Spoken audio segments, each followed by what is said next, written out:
Et ce soir, édition spéciale avec Xavier Hofer pour ce Zoom. Bonsoir monsieur, merci d'être avec nous. Bonsoir. Alors pour vous présenter, même si les téléspectateurs de TV Liberté vous connaissent désormais très bien, vous êtes criminologue, spécialiste du terrorisme, entre autres. Nous nous retrouvons aujourd'hui ici à 3 mois, après les attaques parisiennes qui ont été très meurtrières, les attaques au Bataclan, mais également dans les terrasses de café de Paris. Entre-temps, vous avez publié ce petit fascicule avec TV Liberté, Terreur à Paris, où vous êtes revenu évidemment sur les attentats de Paris en novembre dernier.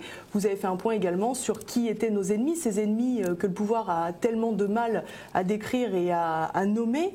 3 mois après ces attentats de novembre, sans précédent, on a l'impression que l'enquête patine, que finalement on n'a pas énormément avancé. Eh bien, il y a une bonne raison pour ça, qui est que récemment, c'est-à-dire vers la fin janvier, nous avons appris à notre grande stupéfaction que le président de la République avait décidé de ne rien changer. Rien, tout va bien, 150 morts en 2015, pourquoi changer une équipe qui perd? Et c'est ainsi que même dans un pays comme la Tunisie, fragile, en proie à des difficultés énormes, avec, vous allez voir à quel point c'est difficile, encore plus d'islamistes qu'en France. Eh bien, quand il y a eu le grand attentat au musée du Bardo, souvenez-vous, où des gens se sont fait rafaler par des terroristes, le lendemain, le président de la République tunisienne, qui pourtant a 80 et quelques années, a viré les chefs de la police en disant « dehors, vous n'avez pas été capable, on va mettre des plus jeunes que vous, on va voir s'ils sauront faire ». Et en France, rien. Voilà la nouvelle la plus stupéfiante depuis l'année 2015. On aurait pu penser que la poussière commençait à retomber un peu, qu'on avait compris et pris la mesure. Alors, le 15 novembre, tout nouveau, tout beau, on allait tout changer. Et depuis, ben non. Le président de la République a décidé qu'il était fait à un certain nombre de têtes, qu'il avait sa petite cour. Et que par conséquent, il n'en changerait pas jusqu'à 2017. Après tout, on sent qu'il n'a pas... de semblables décisions le montrent. Il se demande s'il va être réélu et par conséquent, j'ai plus qu'1 an et demi à tirer ou un peu plus d'1 an à tirer. En conséquence de quoi, je ne vais pas tout recommencer à zéro, me faire à de nouveaux individus, décrypter leurs propos, savoir quand ils me disent la vérité et quand ils me mentent. Voilà, j'ai mon équipe et je la garde. Donc l'état d'urgence, finalement, c'est un écran de fumée? Non, l'état d'urgence est formidablement utile pendant 1 semaine. Pendant 1 semaine, on montre qu'on a fini de rire, on montre qu'on peut rentrer chez les gens la nuit en cassant la porte et puis mettre des groupes de terroristes hors d'état de nuire, mais au bout d'1 semaine, l'efficacité symbolique et l'efficacité réelle de cet état disparaissent, puisque bien entendu, vous savez, le monde des criminels et le monde des terroristes, il y a quand même un certain nombre de points communs. Ce monde-là est darwinien. Seuls les plus adaptés survivent. Survival of the fittest. Voilà. Au bout d'1 semaine, les types ont compris qu'on peut venir chez eux la nuit. Ils ont donc déménagé les explosifs, les kalachnikovs et tout chez leur tante Ernestine. Je prends à dessein un prénom qui ne fâche pas. Et par conséquent, eh bien voilà, l'efficacité est réelle. D'ailleurs, le gouvernement s'est évertué à trouver sur les 3000 perquisitions dues à cet état d'urgence quelque chose d'utile. Eh bien, il y a 4 interpellations sur les 3000 qui ont quoi que ce soit à voir avec le terrorisme, et la moitié d'entre elles, c'est-à-dire 2, ont donné lieu à une mise en examen avec des motifs un peu sérieux.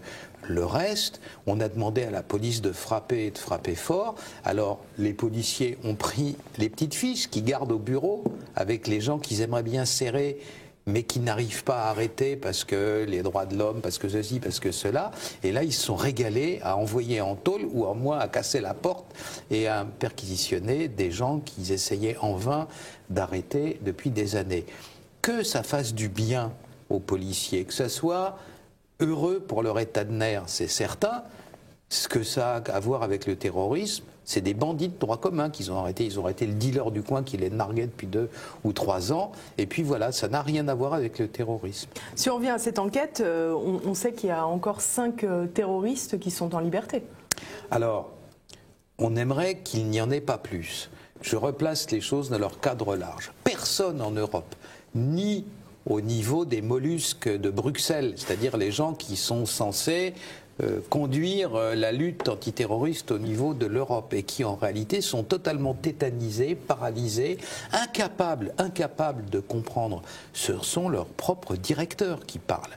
Je vois des gens qui ont des fonctions éminentes à Bruxelles qui me narrent des rencontres hallucinantes avec les commissaires et tous les grands chefs dans les bureaux là-haut, dans la salle de réunion, où ces grands chefs en question sont incapables de comprendre qu'une victime, c'est-à-dire quelqu'un qui est chassé de Syrie, peut être en même temps un terroriste. De même qu'on peut être un Rom criminalisé, c'est-à-dire victime d'une mauvaise considération de la part de la population générale, mais en même temps volé dans les jardins. Et ils ne sont pas capables de comprendre ça. Et donc, quand timidement certains directeurs qui ont à voir à Bruxelles avec les affaires de sécurité disent il faudrait peut-être se préoccuper là, parce qu'il y a 1 million qui est en train d'arriver chez nous, offusqués. Et les grands chefs disent mais vous n'y pensez pas, ce sont des victimes, etc. Donc ils sont totalement dans le déni de la dimension dangereuse.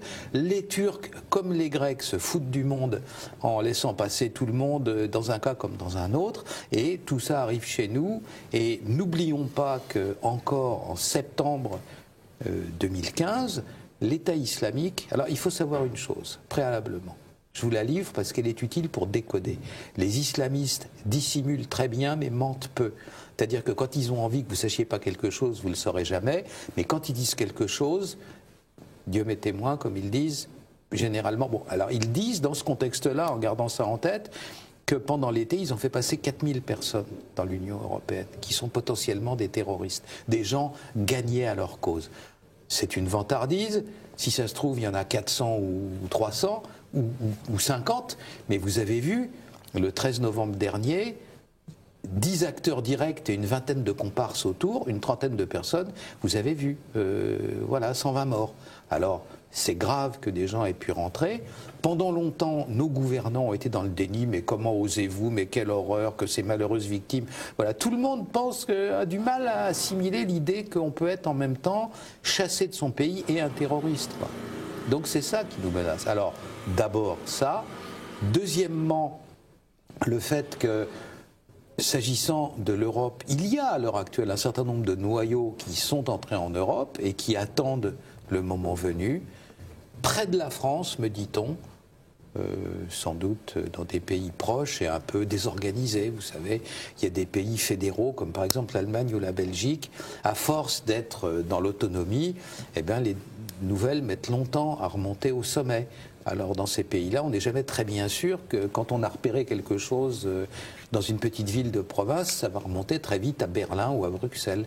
Alors dans ces conditions-là, oui, il y a des noyaux, oui, il y a notamment le coordinateur des attentats de novembre dernier et l'artificier, personnage extrêmement dangereux, dont en prime on n'est pas sûr de savoir vraiment, enfin, le vrai nom, les pays dont ils viennent, il n'y a pas d'identité fixe et ad vitam aeternam.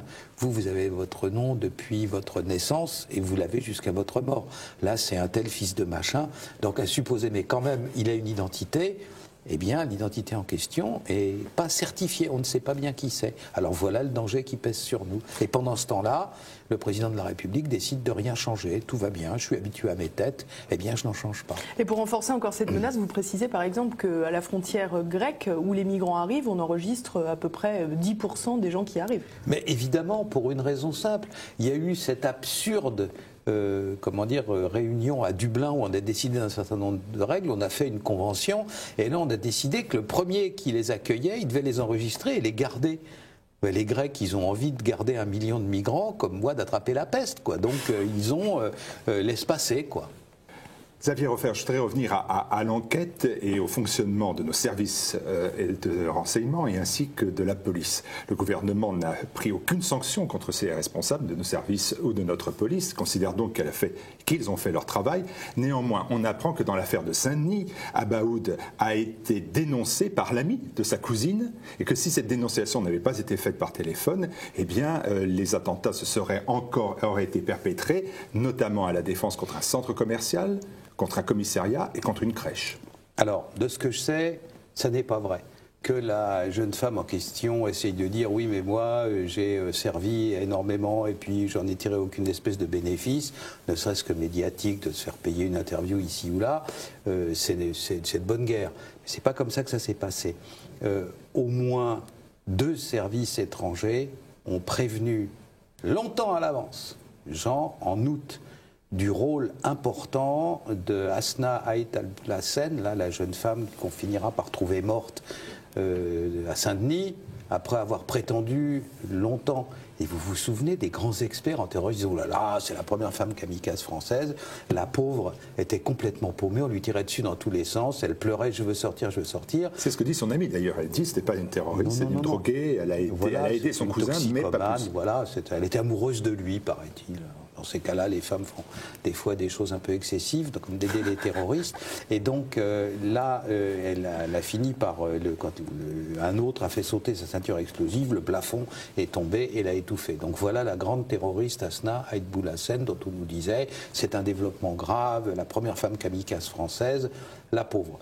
Donc en tout cas, le fait qu'elle était en contact avec Abaoud était avéré et connu depuis le mois d'août en disant attention à elle, et une fois de plus, cette information-là est tombée dans un trou.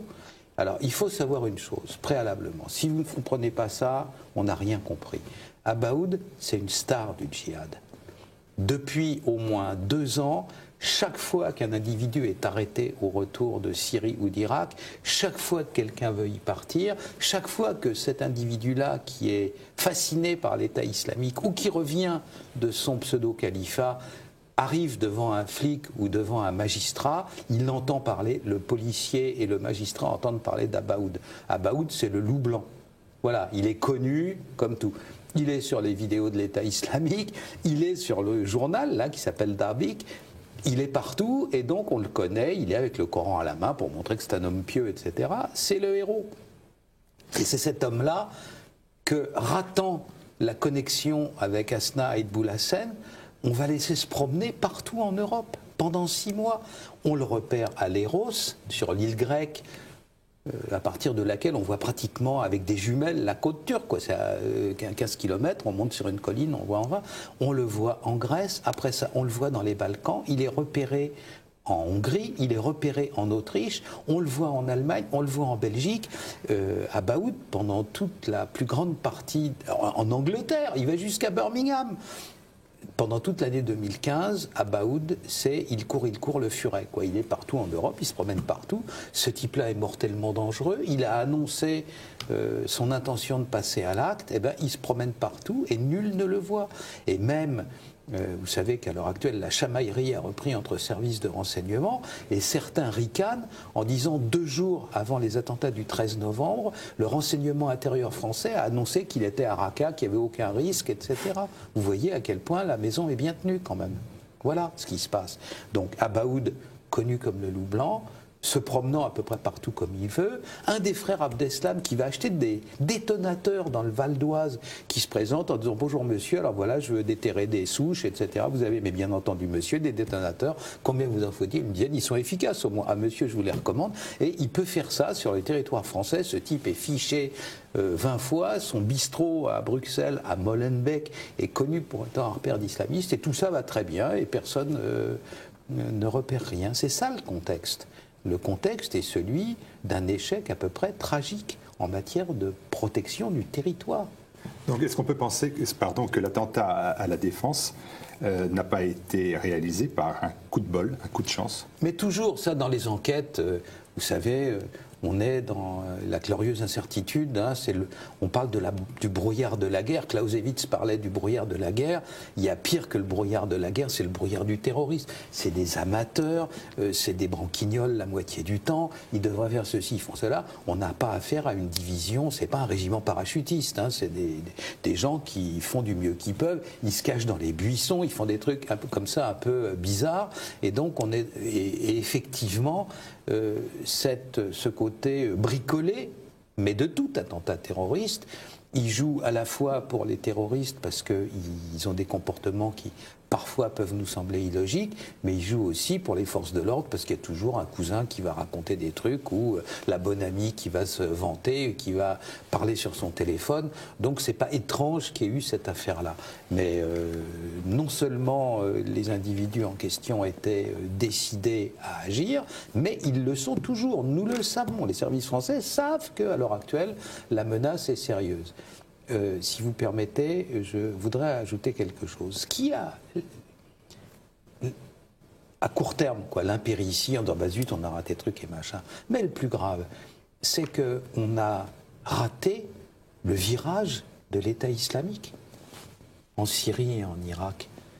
Pendant 2013 et 2014, l'État islamique met en avant, et je l'ai dit à l'époque, parce que c'était vrai, parce qu'on le constatait nous-mêmes avec nos moyens de travail et d'enquête, l'État islamique privilégiait la construction du califat.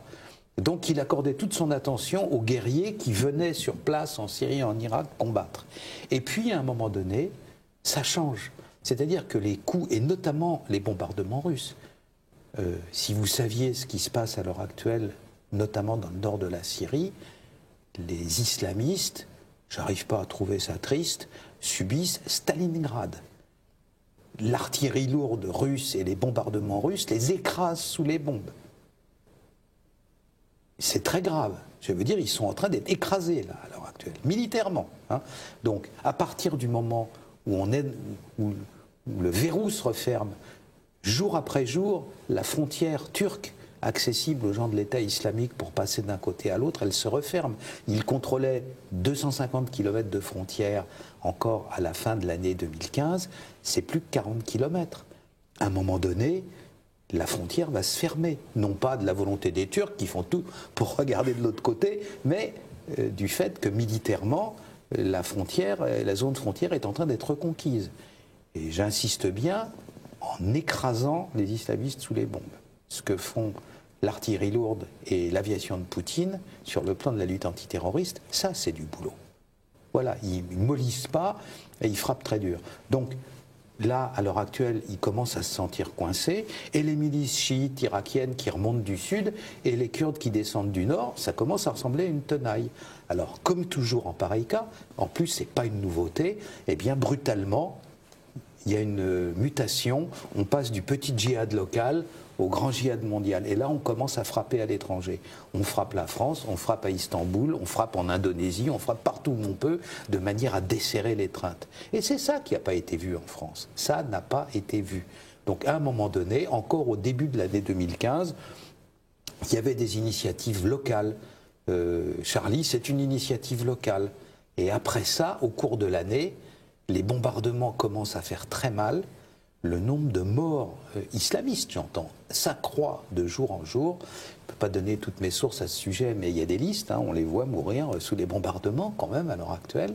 C'est pas une mauvaise nouvelle, parce que autant de moins qui viendront poser des bombes en France, mais l'État islamique commence à être, cette entité bizarre, hein, de l'État islamique, avec ses généraux laïcs à la tête, commence à être pris à la gorge, et ils frappent partout où ils peuvent, je vous dis, pour desserrer l'étreinte. C'est ça qui se passe. C'est dans ce contexte-là qu'il faut voir. Et c'est ça qui rend le 13 novembre possible.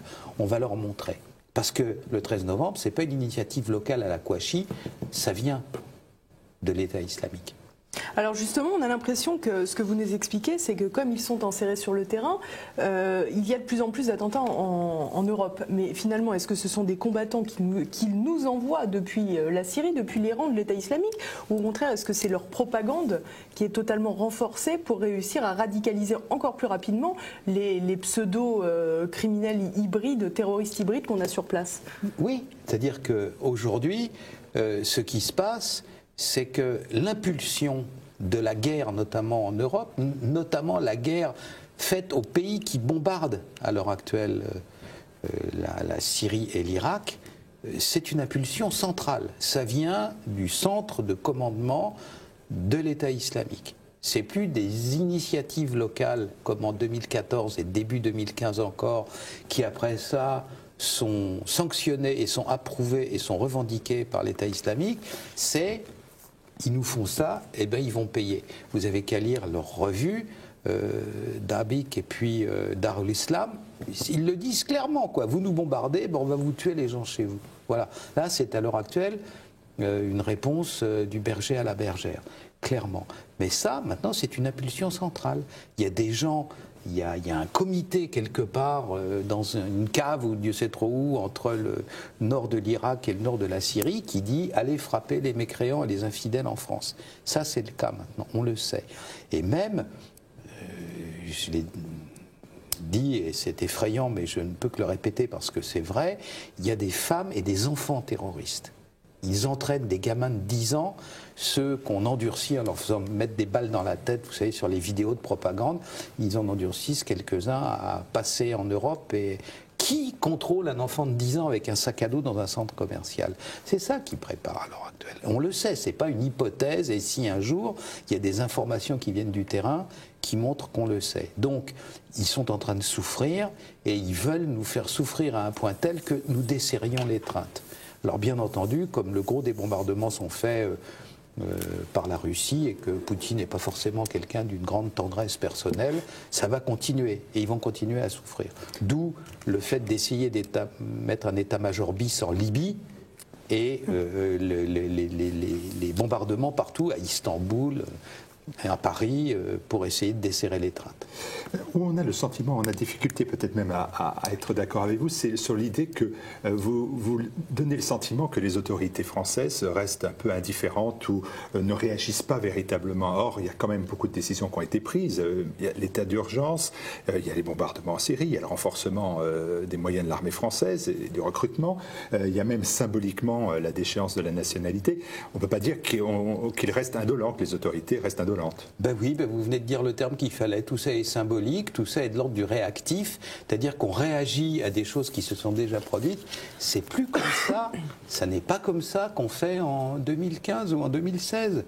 En 2015 ou 2016, nous vivons dans une société où tout va à une telle vitesse que celui qui n'a pas prévu, eh bien, il est trop tard. C'est-à-dire que constamment, des sociétés comme les nôtres sont comme le gardien de but au moment du tir au penalty. Si on est dans cette position-là, 9 fois sur 10, ça rentre au fond, quoi. Alors qu'est-ce que nos dirigeants doivent faire concrètement? Eh bien, il faut qu'ils spécialisent un certain nombre de leurs cadres, des services de police et de renseignement, des gens jeunes, des gens qui savent que l'ennemi n'est plus l'époque des grands seigneurs salafistes à la Bin Laden, venus des meilleures sociétés du monde arabe. Ce sont des racailles islamisés à la vitesse de la foudre. Permettez-moi de vous dire une chose, parce qu'elle dit ça mieux que le reste. Un journaliste belge, néerlandophone, apprend, mais très vite, le 14 au matin, que les frères Abdeslam se sont illustrés dans l'opération de la veille et que l'un d'entre eux s'est fait exploser à une terrasse de café dans le 11e arrondissement. Il sait que cet individu, c'est pas celui qui est en fuite, c'est un des autres, qui est mort dans l'opération, un des 3 frères. Il va rencontrer son épouse. Il sonne chez elle, et c'est le samedi matin, et la femme en question ne sait même pas que son mari est mort. Et c'est ce journaliste-là qui lui apprend. Il lui dit, alors comme ça, votre mari s'est fait sauter au nom de l'islam hier soir sur une terrasse de café du 11e arrondissement. La dame en question, marocaine comme son mari d'origine, éclate de rire en disant, mon mari, mourir pour l'islam, vous devez vous tromper d'adresse, là, vous êtes fou. Il boit une bouteille de vodka tous les soirs, et il est défoncé en fumant des pétards tous les jours, et le reste du temps, il vole à droite et à gauche pour se payer la vodka et le hashish. Alors, non, désolé, c'est pas la bonne porte. Et le type lui montre, le journaliste lui montre la photo, lui dit, mais si, c'est bien, et elle tombe de l'armoire, elle tombe des nues absolument, mais 2 semaines avant, c'était pas un mari du style à rentrer tous les soirs chez maman, quoi, mais quand même, il arrive, qu'il rentre chez lui, et 2 semaines avant, il était encore à la vodka et au hashish. Vous voyez la vitesse foudroyante. Encore Mohamed Merah, il a eu une espèce de trouble intérieur qui a duré quelques mois avant de passer à l'acte. Là, ça se passe à la vitesse de la foudre. Donc, si on est en train de se dire, il faudrait peut-être qu'on bouge, on devrait s'intéresser à ci, et pourquoi pas faire cela, on arrive en retard. À chaque fois, on est en retard. Ils surfent un épisode avant nous sur les vagues. Ce sont des conversions au fanatisme meurtrier, pratiquement dans la semaine. Alors, il faut être d'abord sur les coups. tant qu'on n'aura pas des gens capables de préempter ces opérations-là, à chaque fois, on fera des cérémonies, on plantera des arbres, on invitera Johnny Hallyday et autres pitreries, parce que c'est bien ça, et on n'aura pas de résultats efficaces. Donc il faut faire comme la République l'a fait en l'an 2, des généraux de 25 ans. Messieurs, c'est là-bas que ça se passe, et surtout, revenez pas si vous n'avez pas gagné la bataille, autrement, ça se passera mal. Ou je sais bien que le bonhomme n'est pas sympathique, mais Staline, pendant la Deuxième Guerre mondiale, les colonels de 40 ans et envoyés Berlin, c'est là-bas, allez-y, et pas garder des vieux personnages, j'allais dire vieux crabes, qui ont sans doute un passé glorieux dans l'antiterrorisme, mais qui aujourd'hui ne savent plus, quoi. Il faut prendre des jeunes commissaires qui ont fait le 9-3 Seine-Saint-Denis pendant 5 ans, qui eux savent ce que c'est que le gibier, et il faut leur dire voilà, c'est ceux-là qu'on veut que vous cherchiez, et ça serait bien que vous les trouviez avant qu'ils aient refait 130 morts. C'est aussi simple que ça, mais rien ne se fera parce que M. Hollande veut garder ses aises. Mais en même temps, c'est très difficile parce qu'on a le sentiment d'une escalade permanente. Au début, on avait des looks solitaires, comme on le disait, on parlait déjà de ces hybrides, comme Mohamed Merah d'ailleurs, qui en était un, qui était un petit criminel, délinquant de droit commun, et qui est passé au terrorisme. On est arrivé ensuite à ces kamikazes qui se sont fait sauter au Bataclan, quelque chose qui n'était jamais survenu encore sur le territoire français. Aujourd'hui, vous nous parlez de jeunes enfants, de femmes qui potentiellement peuvent passer à l'acte, mais finalement ils ont toujours un temps d'avance, donc on ne peut pas aujourd'hui prendre des mesures qui consisteraient finalement à s'attaquer ou à arrêter tous les individus qui apparaîtraient un peu faibles et possiblement endoctrinables. Mais non, c'est pas ça qu'il faut faire. On nous dit qu'il y a, je veux dire, c'est quelque chose qui devrait être quand même compréhensible, c'est facile à comprendre. Napoléon disait « la guerre est un art simple et tout d'exécution ». Donc c'est vrai que décider qu'il faut gagner la bataille, ok, ça c'est simple, mais après ça, il faut la gagner sur le terrain. Ce que j'essaye d'expliquer, c'est ça. Et c'est faisable. C'est qu'on nous dit qu'à l'heure actuelle, 8000 et quelques individus radicalisés. Ça ne veut rien dire. Ce qui compte, c'est la quotité de ces 8000 et quelques individus qui va à un moment donné se transformer en bombe humaine. C'est-à-dire ceux qui risquent de basculer d'un jour à l'autre. Vous avez vu, là, avec Abdeslam, dans la folie meurtrière et dans la psychopathie la plus brutale et la plus meurtrière. Eh bien, ça se détecte. C'est-à-dire, mais c'est simple, si à partir du moment où vous avez des individus, il y a des signes qui le montrent. Que je vous dise, en matière de criminologie, pas plus qu'en matière de biologie, il n'existe quelque chose qui s'appelle la génération spontanée. Comprenez, le truc, hop, sort de rien, et puis de l'un, il est là. Il y a des signes avant-coureurs. Ces signes avant-coureurs sont détectables. Alors, j'ai immensément de considération pour TV Liberté, mais nous sommes en public et permettez-moi de garder pour les experts les signes avant-coureurs en question, pas aimablement à supposer qu'il y ait des islamistes qui vous regardent, ce qu'à Dieu ne plaise, c'est pas la peine de leur donner la recette non plus, mais je vous garantis, croyez-moi, les choses sont détectables. Bientôt, dans le prochain numéro de l'excellente revue de géopolitique Conflit, j'ai fait un article pour montrer que ça avait été prévu, que 2 ans avant Merah, un certain nombre de choses avaient été dites et écrites à l'époque, permettant de s'intéresser aux individus à la Merah & Co, et que donc depuis, un certain nombre de choses ont été anticipées. Si certains le peuvent, surtout que les certains en question, moi en particulier, on est enseignant, en plus on enseigne à des gens, on est très capable de transmettre ça à d'autres. Eh bien, plutôt que de courir pesamment après des individus qui ont tué 130 personnes, alors dis donc, c'est extraordinaire, comme vous avez vu ce qu'ils ont fait, et puis, ok, c'est facile de dire qu'ils étaient, il était caché dans un buisson à tel endroit, et machin, il y a la cousine, et puis la belle-sœur, etc. Non, c'est avant. C'est-à-dire qu'il ne faut pas arrêter les gens si on le peut, parce que jusqu'à présent ça n'a pas été triomphal, mais arrêter les gens après, c'est trop tard.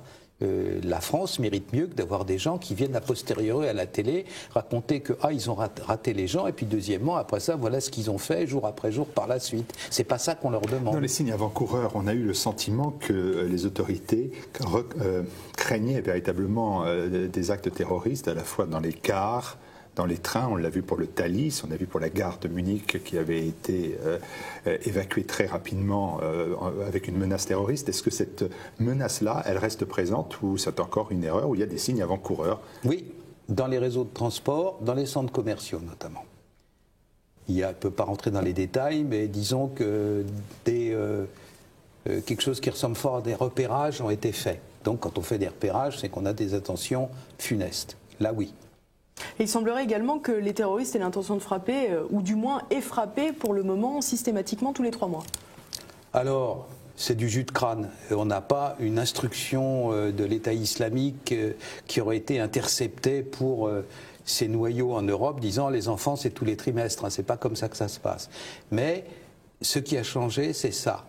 À l'origine, les premiers attentats de l'État islamique, c'était des individus qui trouvaient que ce qui se passait en Europe était affreux et qu'il fallait réagir et que donc il fallait venger le prophète en frappant Charlie Hebdo, des choses comme ça. C'est plus le cas maintenant, hein. Il faut considérer qu'il y a des gens qui reçoivent des ordres et ils reçoivent des ordres du centre. Et le centre, comme je vous l'ai dit, ce sont des militaires qui auparavant étaient dans l'armée de Saddam Hussein. Le militaire, il a son mode de fonctionnement sur la base de ce qu'on appelle les retours d'expérience. Donc il y a des gens qui ont une première vague, qui frappent, et puis après ça, ils voient comment faire en sorte que la prochaine fois, les gens passent mieux entre les gouttes, qu'ils soient plus meurtriers encore. Et bon, c'est bien d'avoir tué 130 personnes, mais comment est-ce qu'on va pouvoir en tuer 500 le prochain coup? C'est ça leur idée. C'est de faire monter la pression jusqu'au moment où on lâche en disant « Ok, on ne bombarde plus parce que c'est trop douloureux pour nous ». C'est leur seul projet. Je ne pense pas qu'ils y arriveront, mais c'est leur projet. Et donc, il faut... Ça implique des allers et retours. Vous vous rendez bien compte qu'il n'est pas question de parler de ces choses-là au téléphone ou d'envoyer un mail, etc. Donc il y a des individus qui doivent physiquement traverser des grands espaces, ce qui fait que ça ne peut pas avoir lieu du jour au lendemain. Maintenant, un effet d'aubaine, le fait d'avoir 3 personnes équipées qui soient juste à l'endroit où on sait qu'on peut agir, mais s'il n'y a pas cet effet d'aubaine-là, le rythme c'est 2, 3, 4 fois par an, pas plus. Alors vous venez, juste une petite précision, vous venez de parler de la menace dans les transports. On sait qu'un téléphone a été retrouvé, un des terroristes a laissé son téléphone dans une poubelle. Oui, il a été localisé à l'aéroport de Roissy. Est-ce que parmi les transports qui pourraient être ciblés, il y a également les avions? Bien sûr, de 2 façons différentes.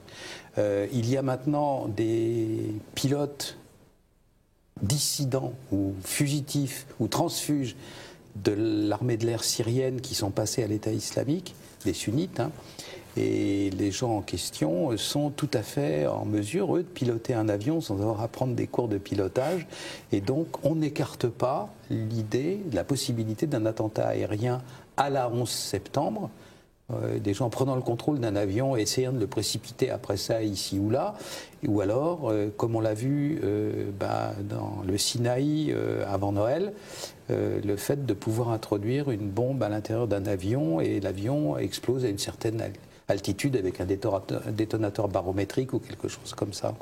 Oui, c'est une possibilité et les autorités le savent.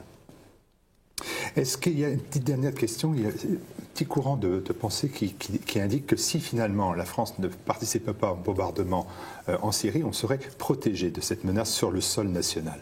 Et qu'en fait, le HIT frappe que les pays qui sont impliqués dans les bombardements. Non, c'est un animal blessé. Maintenant, ils vont frapper tous azimuts.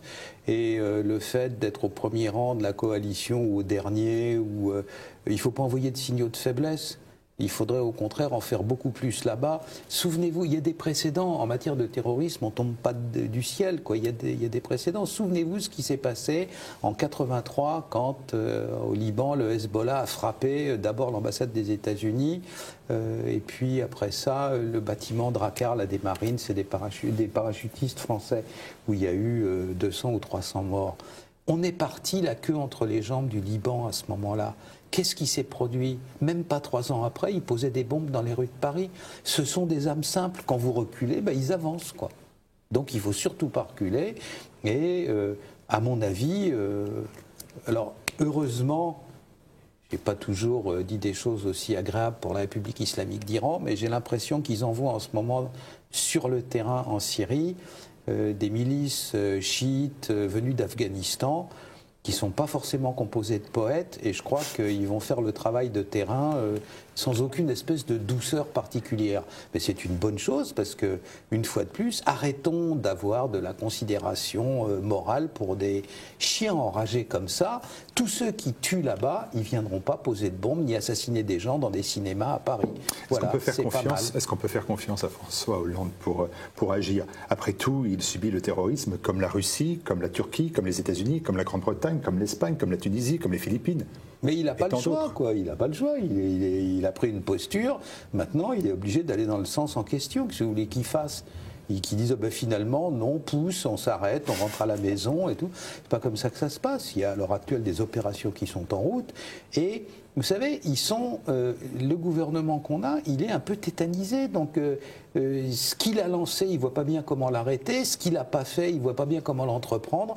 Alors, si j'étais méchant, je n'ai pas un naturel méchant, mais quand même, là, c'est grave. Comme je dirais, c'est un peu la politique du chien crevé au fil de l'eau. Ça va continuer. Merci beaucoup, Xavier Hofer.